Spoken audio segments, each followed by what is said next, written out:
안녕하십니까. 행복한 안식일 아침 방송을 통하여 예배 함께 하신 여러분 모두를 예수님의 이름으로 환영합니다. 한국은 지금 한참 설 연휴일 텐데요. 이곳 LA에서 게다가 또 코로나 때문에 설 명절의 분위기를 맛보기는 힘들지만 그래도 그런 가운데서 지난 한 주간도 주님의 은혜 가운데 건강하고 평안하게 잘 지내셨습니까? 하나님께서 태초에 제정하시고 또 축복하시겠다고 약속하신 이날 세상의 모든 근심과 걱정을 다 내려놓으시고 우리의 마음속에 들어오시겠다고 기다리고 계신 예수님을 이 시간 영접하시고 그분의 음성을 온 마음으로 받으심으로 하늘이 주시는 평안과 축복이 이 시간 함께 하시기를 간절히 바랍니다.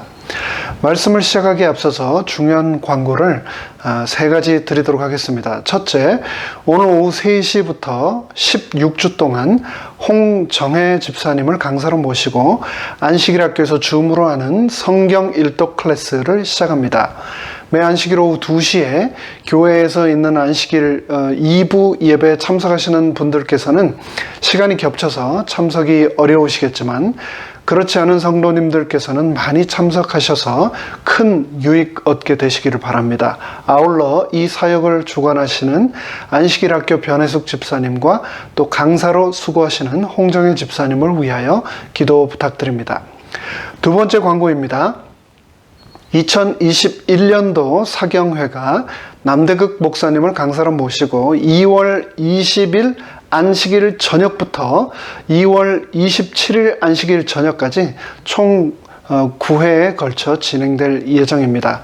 재림교회가 배출한 세계적인 성서 연구학자 남대극 목사님을 모시고 이루어지는 이번 집회에 한 분도 빠짐없이 처음부터 끝까지 열심히 참석하심으로 큰 유익 얻게 되시기 바랍니다. 마지막 세 번째 광고입니다. 지난 안식일 예배를 마칠 때 성도님들의 사진을 영상으로 보내드리며 함께 기도하는 시간을 가졌었는데요. 사진이 업데이트가 되지 않아서 누락된 분들이 많이 계십니다. 사진을 저에게 카톡이나 이메일로 보내주시면 업데이트하여 조만간에 빠진 분들을 위하여 다시 한번 다 함께 기도하는 시간을 갖고자 합니다. 꼭 사진을 보내주시면 감사하겠습니다. 오늘은 지난 안식일에 이어 사도행전 13장 1절로 12절을 본문으로 가짜가 판치는 세상에서 살아남기라는 제목으로 이 시간 성령님의 인도하심을 구하겠습니다. 말씀을 시작하기 전에 다 함께 잠시 머리 숙여 기도하겠습니다. 하늘에 계신 저희들의 아버지 하나님, 일주일의 삶의 모든 짐, 무게를 우리 주님의 십자가 아래 내려놓고 이 시간 성령님의 음성을 우리는 친히 듣기를 간절히 사모합니다. 흠 많고 부족하고 죄투성인 부족한 소자의 모든 흉허물을 가리시고 오로지 하나님의 음성에만 우리 모두 전념할 수 있는 축복의 시간 될 수 있도록 이 시간 은혜로 채워주시옵소서. 예배의 시종을 온전히 주님께 의탁하며 예수님의 이름으로 간절히 기원하옵나이다. 아멘.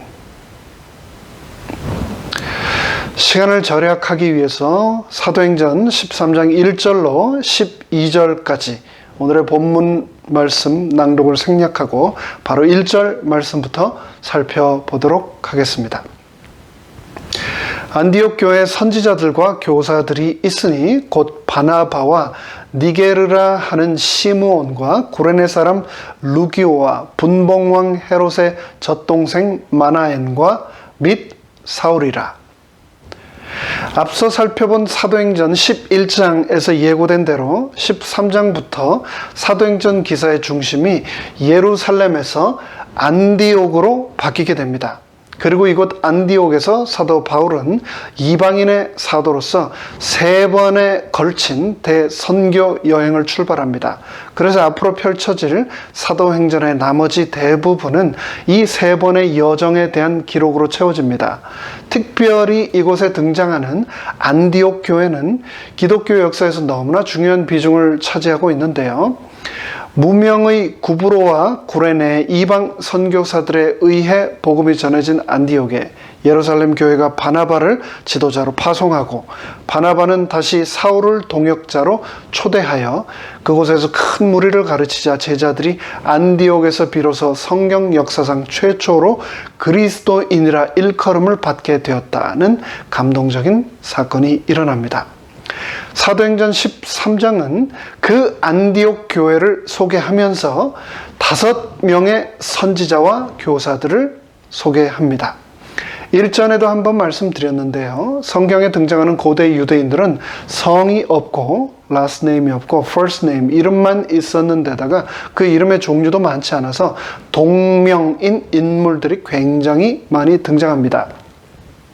대표적인 이름이 마리아나 요한 같은 이름들인데요. 성경에는 너무나 많은 동명인들이 등장해서 누가 누구인지 정확하게 구별하기가 어려운 경우가 많아서 본문에 따라서는 아직도 학자들 간에 이견이 있는 경우도 종종 있습니다. 그래서 그들만의 이름을 부르는 독특한 방식이 여러 가지가 생기게 되었는데, 그 중에 대표적인 방식 몇 가지를 다시 한번 소개해 드리도록 하겠습니다. 첫째, 유대인들은 자신의 이름 앞에 아버지의 이름을 붙이곤 했습니다. 요한복음 21장 17절에서 예수님께서는 베드로를 요한의 아들 시모나라고 그의 아버지 이름을 붙여 부르셨고, 마태복음 10장 2절에서 12 사도를 소개하면서 야고보를 세베대의 아들 야고보라고 소개하고 있습니다. 둘째, 유대인들은 자신의 이름 앞에 직업을 명시해서 혼동을 덜고자 하기도 했습니다. 대표적인 인물로 누가복음 19장 1절에 등장하는 세리장 삭개오, 그리고 또 마태복음 9장 9절에 등장하는 세리 마태 등이 있습니다. 세 번째로, 이름 앞에 유대인들은 별명을 붙여 부르기도 했는데요. 마가복음 3장 17절에서는 요한을 보아너게, 즉 Son of Thunder, 우레의 아들이라고 부르기도 했습니다. 또 오늘의 본문 사도행전 13장 1절에서도 시므온을 소개할 때 니게르라 하는 시므온으로 소개하는데요. 니게르라는 말은 검은이라는 뜻의 라틴어 형용사로서 오늘날 우리가 사용하는 니그로라는 말의 고어로서 아마도 흑인이었을, 피부가 검었던 시므온의 특징을 부각시켜 부른 별명이라고 할 수 있습니다. 네 번째로, 유대인들은 그 사람 이름 앞에 그 사람의 출신지, 고향을 붙여서 부르기도 했습니다. 대표적으로 예수님을 성경에서는 여러 번 그냥 예수라지 않고 나사렛 예수로 소개하면서 예수님께서 어린 시절을 보내신 나사렛 출신 사람임을 부각하고 있습니다. 오늘의 본문 사도행전 13장 1절에서도 루기오라는 인물을 구레네 사람, 즉 그 사람의 출신지를 덧붙여 소개하므로 그 인물에 대하여 좀 더 명확히 하고자 했습니다.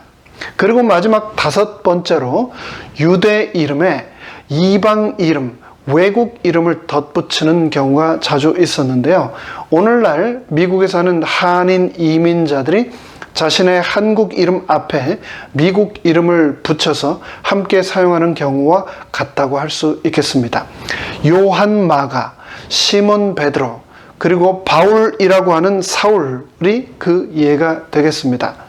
일전에 말씀드린 것처럼 바울은 로마 시민권자로 태어난 사울의 헬라식 이름이었는데, 그럼에도 불구하고 베냐민 지파 유대인이었던 그는 동시에 유대식 이름 사울을 같이 사용했었습니다.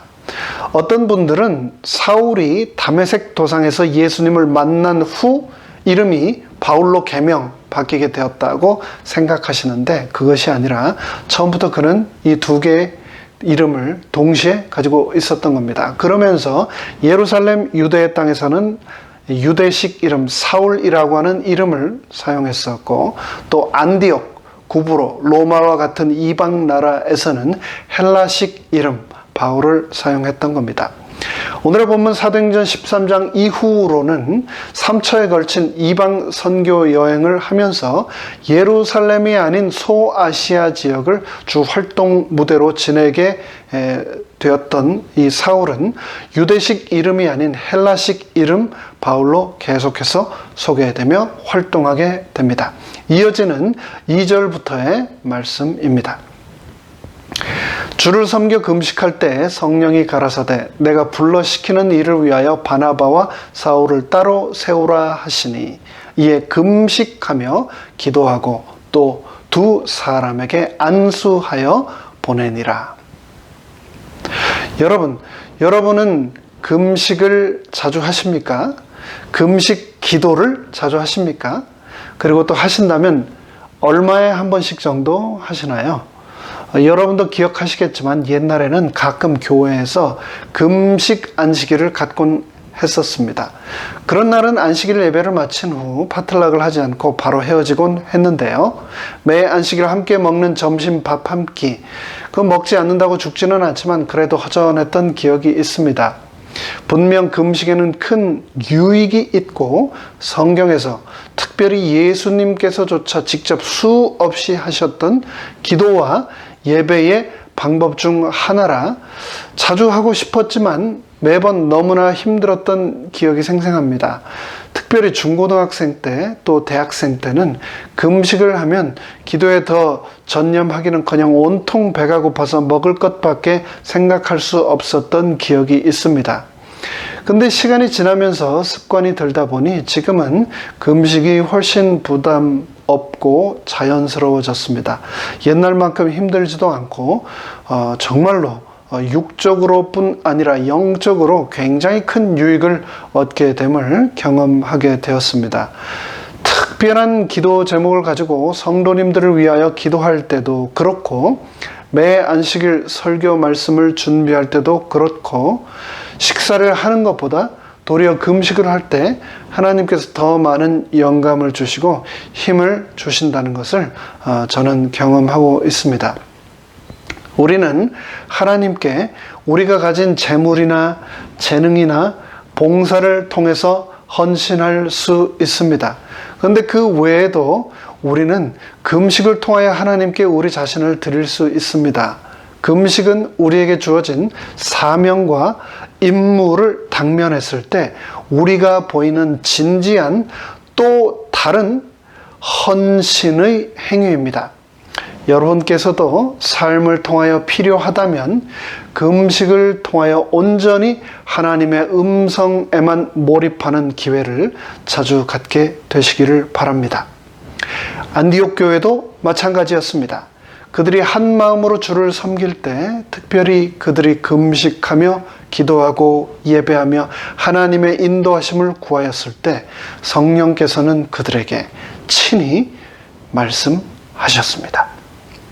지난주 뉴스 중 파이저 백신을 2차까지 접종받았는데도 불구하고 2차 접종 후 5일 만에 함께 거주하는 가족이 코로나에 감염되고 본인도 2차 접종 후 3주 만에 다시 코로나에 감염되는 사례가 발생했다는 뉴스를 접하게 되었습니다. 영국 남아공 브라질발 변이 바이러스에 이어 전파력이 훨씬 더 강력한 새로운 변이 바이러스가 이곳 캘리포니아에서도 퍼지기 시작했다는 뉴스도 접하게 되었습니다.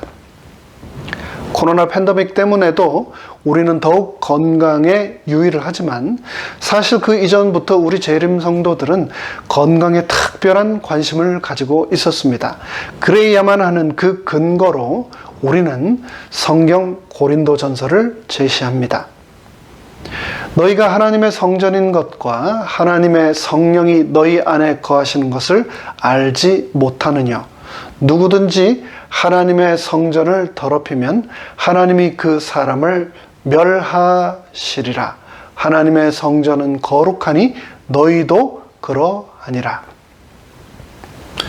우리 재림 성도들은 우리 몸이 나의 몸이 하나님이 거하시는 성전임을 잘 알고 그래서 더럽혀지지 않고 아프지 않기 위해서 많이 노력하면서 살아갑니다. 그런데 우리가 약해지지 않고 건강해야 하는 또 다른 아주 중요한 이유가 있습니다. 그것은 바로 우리가 약할 때 사탄이 그 기회를 놓치지 않고 우리를 공격하기 때문입니다. 이에 대하여 재림교회 성경주석은 다음과 같이 말합니다. 시험하는 자, 마귀는 항상 우리가 약할 때 공격하는데 이는 그때가 넘어지기 쉬운 순간이기 때문이다. 이 때문에 우리의 육체적, 정신적, 정서적 능력을 높은 수준으로 유지하는 것은 대단히 중요한 일이다. 이러한 능력을 약하게 함으로 시험하는 자의 관계에 대한 우리의 방어력은 약해진다. 과로, 운동 부족, 과식, 그릇된 식사, 수면 부족, 그 외에 우리의 지각을 무디게 하고 감정의 통제력을 약하게 하는 모든 것들은 악한 자가 우리의 영혼에 들어오는 길을 쉽게 열어놓는다. 실망감, 패배감, 원한 등을 품고 있는 것도 같은 결과를 가져온다. 우리는 생각과 애정을 위의 것에 고정시켜야 하며 심령을 참되고 경건하고 정결하고 사랑할 만한 것으로 채워야 한다. 우리가 살아가는 21세기는 인류 역사 그 어느 시대보다도 금식하기가 어려운 시대입니다. 집집마다 냉장고와 팬트리에 온갖 종류의 음식이 그득그득 쌓여 있고 집 문 밖만 나서면 전 세계 온갖 종류의 음식들을 판매하는 식당들이 즐비해 있습니다.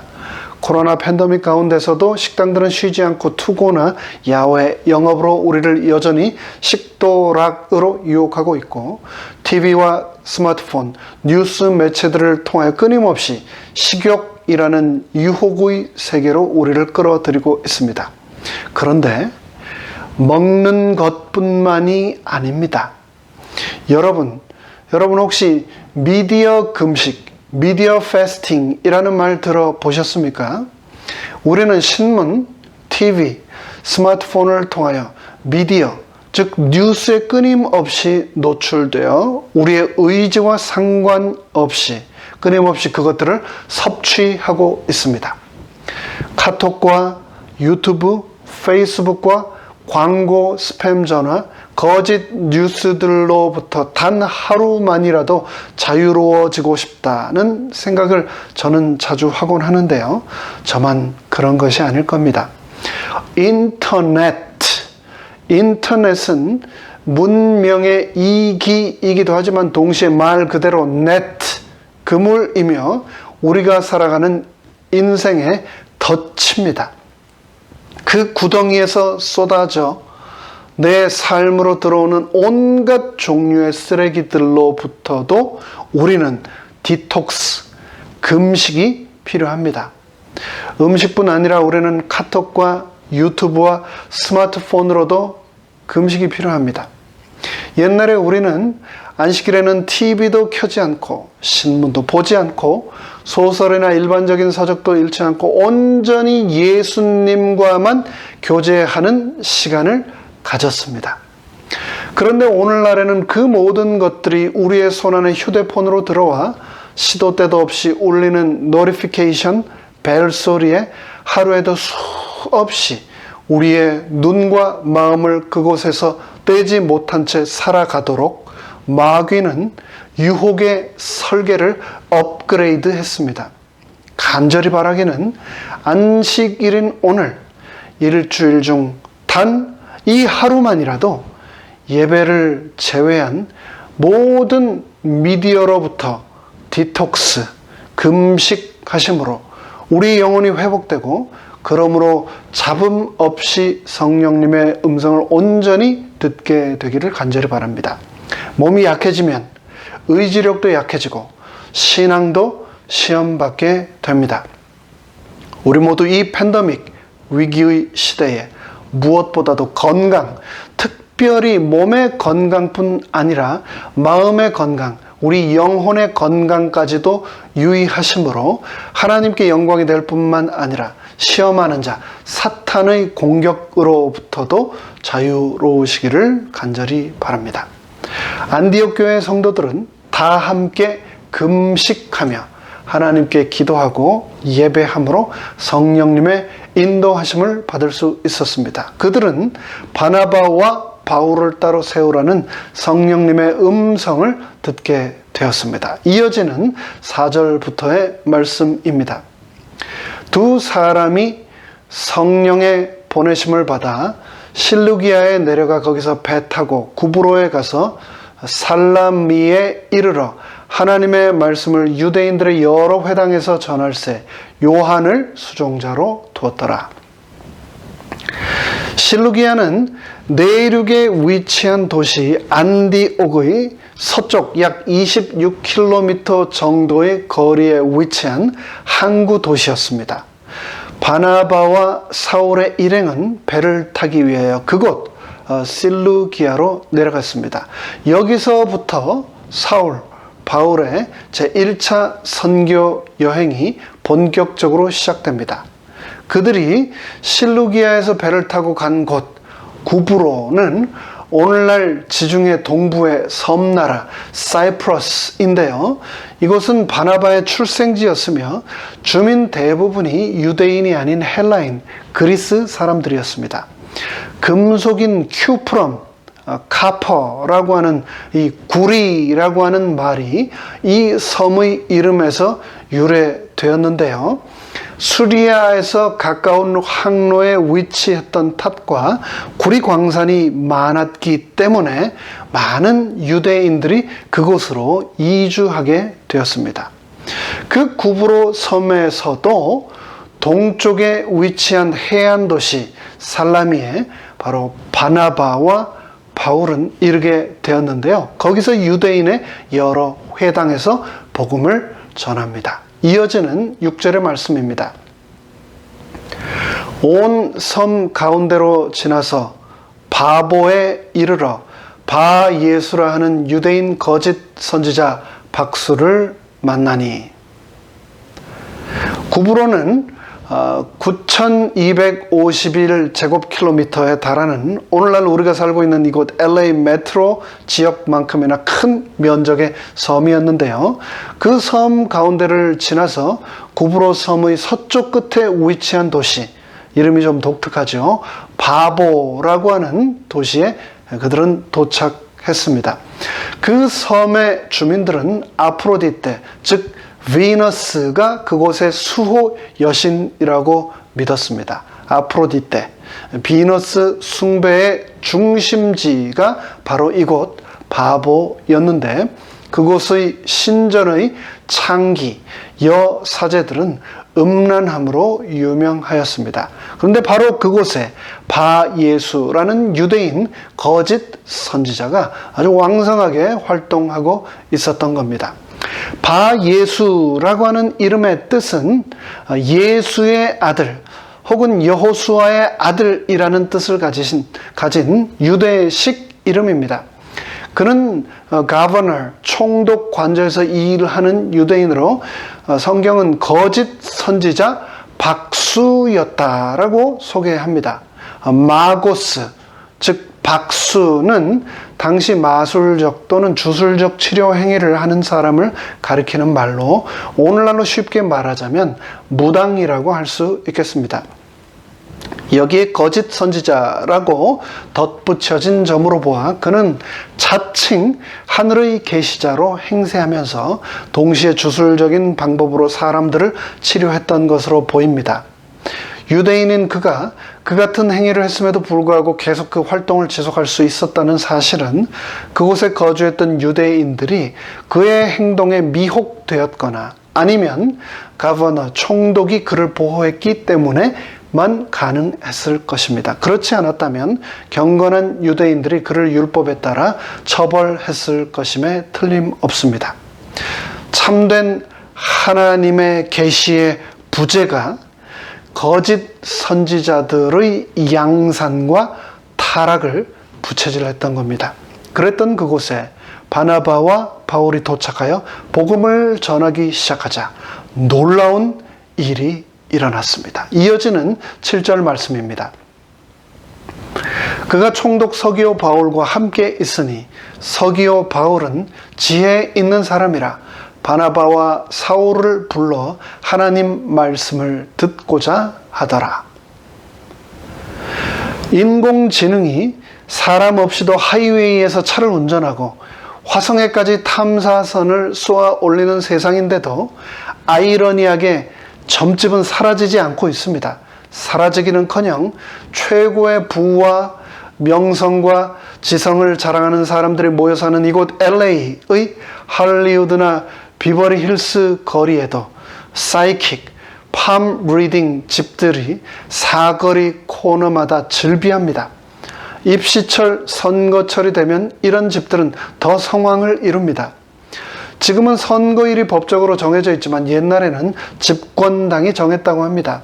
그때마다 이 무당들이, 도사들이 선거일을 정치인들에게 골라줬다고 합니다. 또 국회의장까지 지낸 어떤 한 분은 비행기를 탈 때마다 점쟁이에게 항상 먼저 물어보았다고 하고요.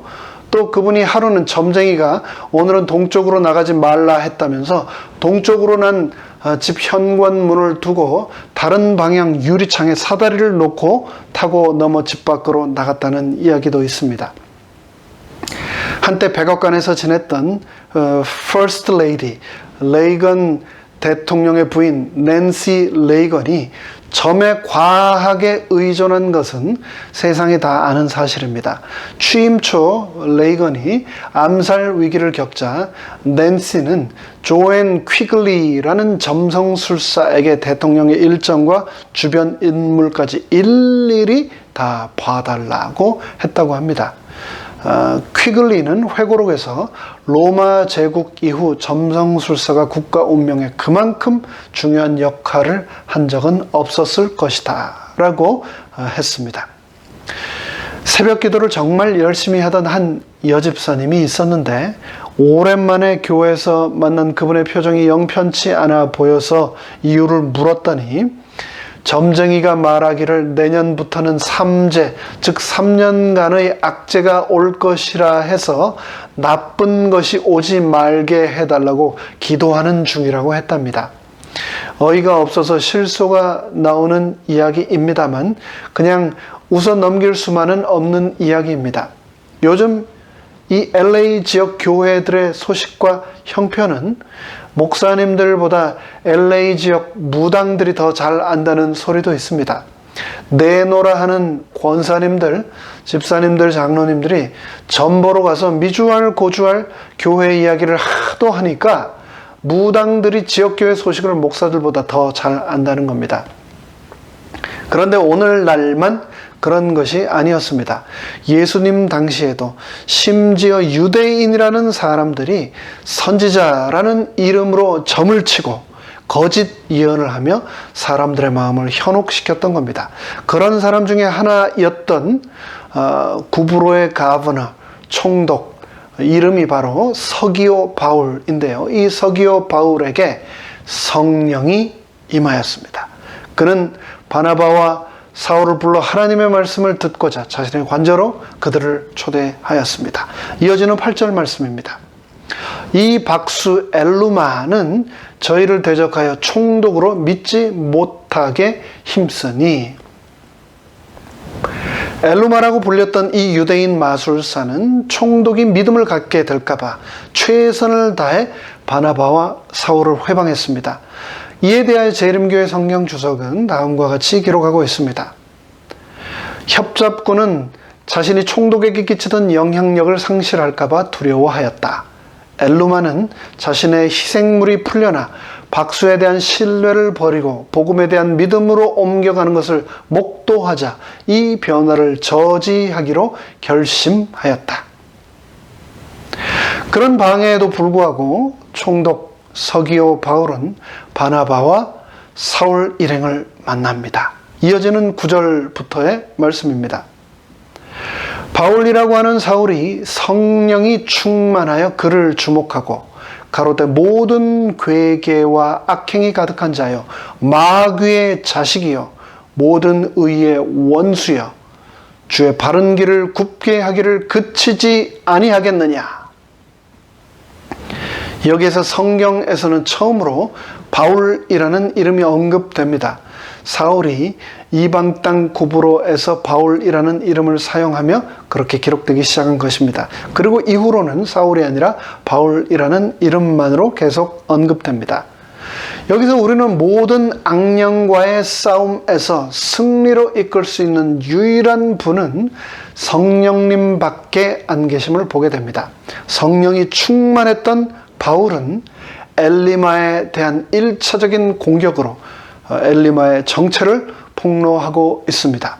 바울은 그를 모든 괴계와 악행이 가득한 자, 마귀의 자식, 모든 의의 원수라고 부르며 한마디로 그를 사기꾼, 협잡꾼, 그리고 거짓 선지자라고 불렀습니다. 그리고 총독 서기오 바울이 바나바와 사울을 통하여 주님을 만나고자 함을 방해하는 것에 대하여 모질게 책망하였습니다. 이어지는 11절 말씀입니다. 보라 이제 주의 손이 너의 위에 있으니 네가 소경이 되어 얼마 동안 해를 보지 못하리라 하니 즉시 안개와 어두움이 그를 덮어 인도할 사람을 두루 구하는지라. 두려움과 주저함 없이 성령을 거스리던 엘루마에게 하나님의 진노가 임했습니다.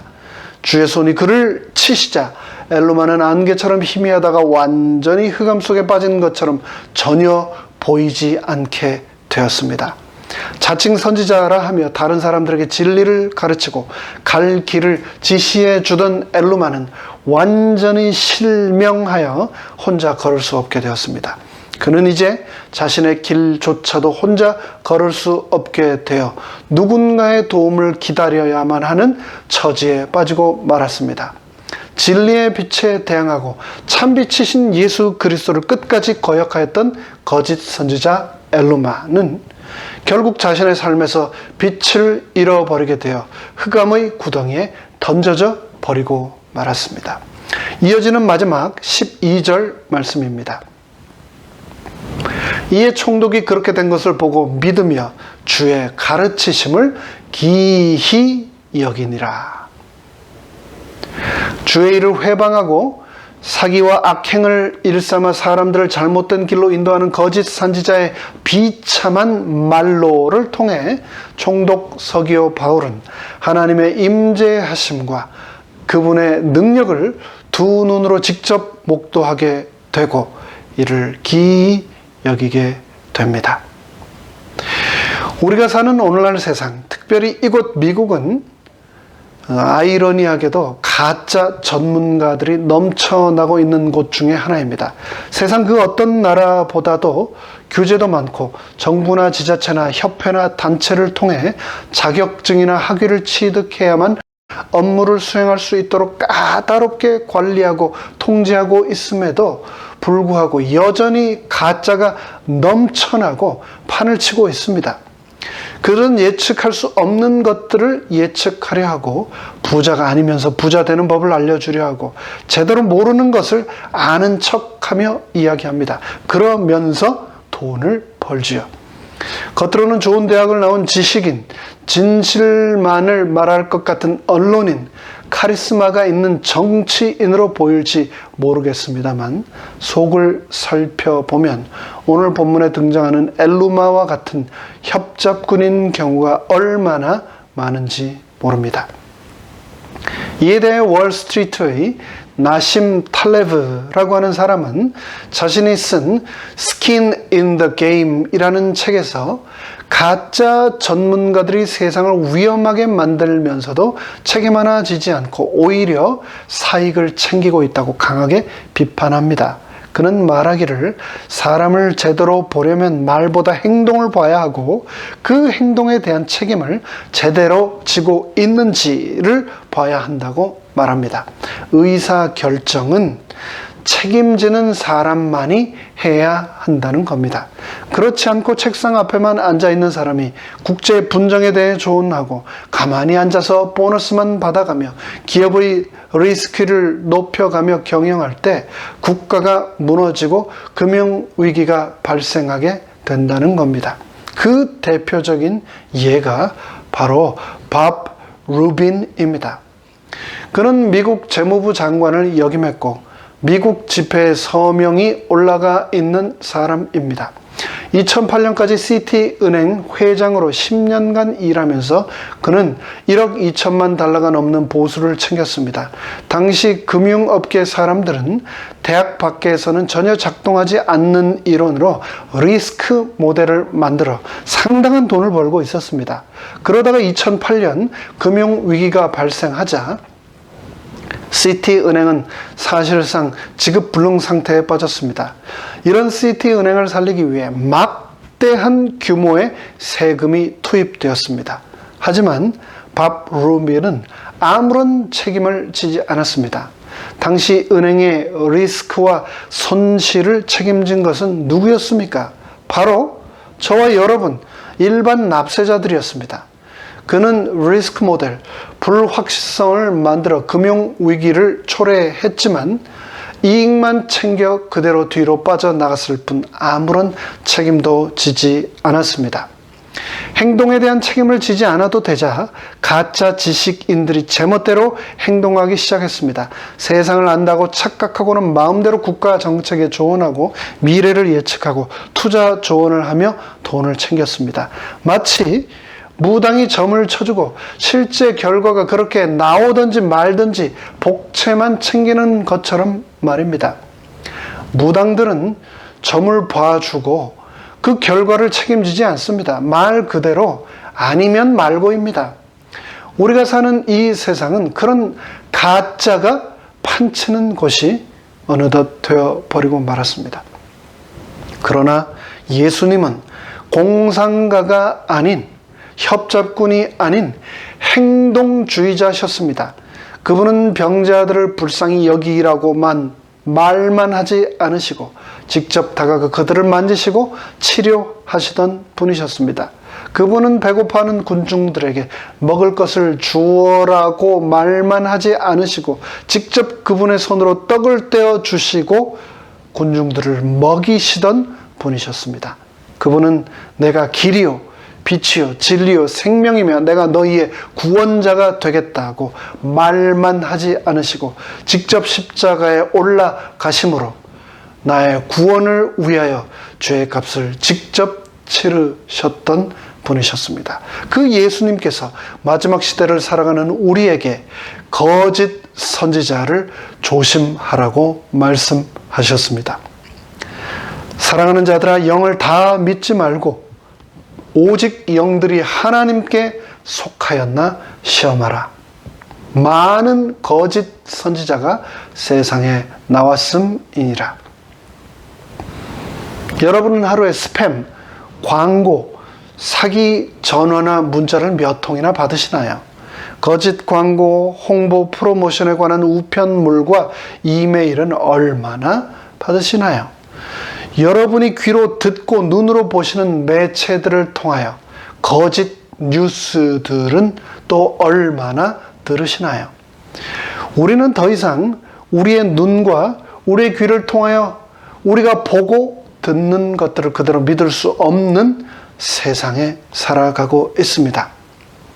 한동안 가족, 특히 자녀들의 목소리로 전화를 해서 납치되었으니 급하게 돈을 송금하라는 사기 전화가 기승을 부렸는데 요즘은 딥페이크라고 하는 기술이 개발되어 이제는 목소리뿐 아니라 얼굴까지 자녀들의 모습으로 완전히 합성하여 사기, 협박하는 사례가 생겨나고 있다고 합니다.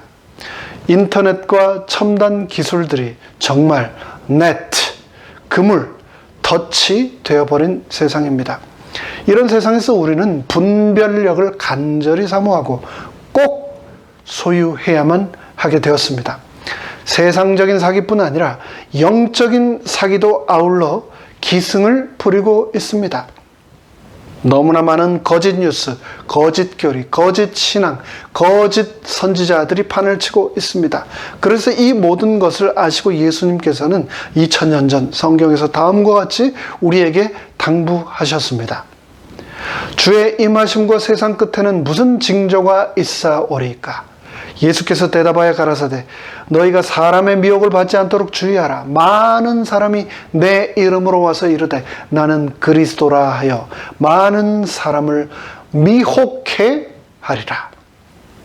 거짓 선지자가 많이 일어나 많은 사람을 미혹하게 하겠으며 불법이 성함으로 많은 사람의 사랑이 식어지리라. 그러나 끝까지 견디는 자는 구원을 얻으리라. 이제 오늘의 말씀을 마무리하겠습니다. 우리는 너무나도 명백하게 지구 역사의 마지막 시대를 살아가고 있습니다.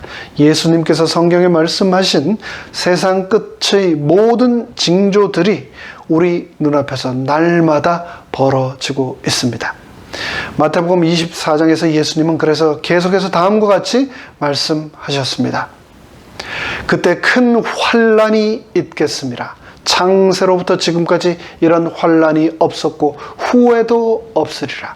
거짓 그리스도들과 거짓 선지자들이 일어나 큰 표적과 기사를 보이어 할 수만 있으면 택하신 자들도 미혹하게 하리라. 이와 같이 너희도 이 모든 일을 보거든 인자가 가까이 곧 문 앞에 이른 줄 알라. 내가 진실로 너희에게 말하노니 이 세대가 지나가기 전에 이 모든 일들이 다 이루리라. 이러므로 너희도 예비하고 있으라. 생각지 않은 때에 인자가 오리라. 저는 재림교회를 사랑하고 제 자신이 재림교인이라는 것이 너무나 자랑스럽습니다. 그리고 이 교회를 섬길 수 있는 특권을 너무나 큰 영광으로 여기며 감사하게 생각합니다. 그런데 이 교회를 의심하고 뒤흔들고 미혹하는 사람들과 사건들이 요즘 쉬지 않고 계속해서 일어나고 있습니다. 이 또한 유튜브나 카톡 같은 미디어를 통해서 얼마나 급속도로 쉬지 않고 우리 삶 속으로 밀려 들어오는지 모릅니다. 그런 이 시대를 향하여 미세스 와이트는 초기 문집에서 이미 다음과 같이 말했습니다. 큰 흔들림이 이미 시작되었고 또 앞으로 계속될 것이다. 진리를 위하여 담대하고 확고부동하게 서기를 꺼리고 하나님과 그분의 사업을 위하여 즐겨 희생하지 않는 모든 자들은 흔들림을 당하게 되고 떨어져 나갈 것이다. 저는 하나님께서 이 교회를 붙드시고 이 교회를 사랑하는 성도들을 끝까지 지키고 보호하실 것을 믿습니다. 마지막 큰 흔들림에서 끝까지 우리 모두 살아남게 되기를 간절히 바랍니다. 그러기 위해서 우리는 믿음의 선조들이 보여준 모범대로 쉬지 않고 드리는 기도와 진지한 성경 연구로 우리 자신을 지켜 나가야 하겠습니다. 가짜가 판치는 세상에서 무엇이 진리인지 우리를 혼란스럽게 하고 우리의 믿음을 뒤흔들려는 사탄의 모든 시도가 헛수고가 되게 하는 방법은 무시로 성령님의 음성을 구하며 확신 가운데서 그분의 인도를 날마다 받으며 따라가는 방법밖에 없다는 것을 기억합시다. 진지하고 경건한 열성을 가지고 성령님의 음성을 간절히 사모했던 구브로의 총독 서기오 바울이 거짓 선지자 엘로마의 속임수에 빠지지 않고 사도 바울을 통해 하나님의 음성을 발견하였던 것처럼 우리도 날마다의 삶 가운데 성령님의 음성을 듣고 그분의 인도하심에 따라 삶으로 진실로 속히 오실 예수 그리스도를 꼭 영접하게 되기를 간절히 바라며 말씀을 마칩니다. 다 함께 머리 숙여 기도하겠습니다. 하늘에 계신 저희들의 하나님 아버지, 오늘의 본문 사도행전 13장에 등장한 구브로의 총독 서기오 바울이 사도 바울을 통해 하나님의 음성을 간절히 사모함으로 거짓 선지자의 미혹에 빠지지 않고 구원을 얻었던 것처럼 죄악 세상 사탄의 모든 괴계와 유혹, 우리를 흔들고자 하는 시험으로부터 우리를 지키시고 구원하여 주시옵소서. 사랑하는 우리 모든 성도들이 가짜와 거짓 선지자가 판치는 이 죄악 세상에서 예수님만 굳게 붙잡고 살아갈 수 있도록 축복하여 주시옵소서. 예수님의 이름으로 간절히 축원합니다. 아멘.